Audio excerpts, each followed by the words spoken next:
Jodi a, mwen pote yon nouvo video pou nou ki vreman drôle et en même temps ki vreman intéressant. Mwen getan konen, nou tout ap pose tet nou kesyon ki es demoiselle sa yi. Ebyen demoiselle sa li rele Samantha. E m konen sa pral choke ou an pil, lem di ou se menaj demoiselle la menm ki voye video aban mwen e ki bam tout informasyon demanze.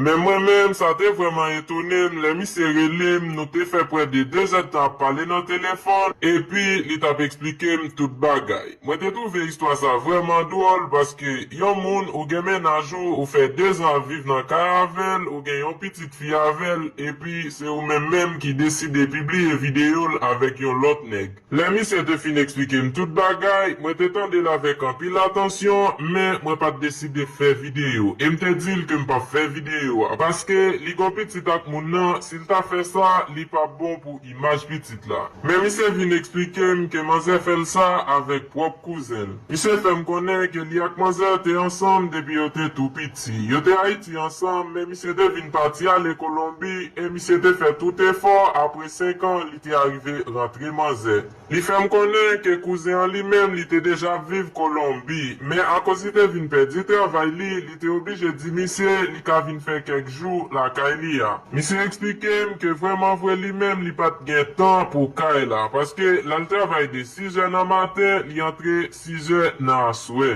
Ebyen, de moun yo mèm yo te toujou kon ret nan kay la. Misye abourike, moun yo mèm ya pren plezio nan kay la. Misye di ke l pat kite madame ni al travay paske l te gen proje pou l te fè madame ni fè un bel business. Men misye dim ke li pat jam arrive suspect an yen paske il fè madame ni konfians, il fè kouzen konfians, li pat jam met nan tèt li ke madame ni tap fè li yon bagay kon sa. Kesyon mwen te pose misye ki jan te fè tombe sou video paske jan mwen se dam nan ka filme tèt li. Ebyen li fè m konen ke l te aktive yon poubel sou telefon menaj li a san ke l pa konen. Ebyen ta semble pa de menaj la fè video pou l gade apre epi li supprime l. Men kom nou tout konen, depi yon telefon gen poubel sou li, menm sou supprime yon bagay sou gal li a, la prale nan poubel li pa pa li net. Ebyen se kon sa misye te vin tombe sou video a. Misye te fèm konen ke l t'arive meteo deyo apre 2 semen. Li te ret silans lè l te tombe sou video a,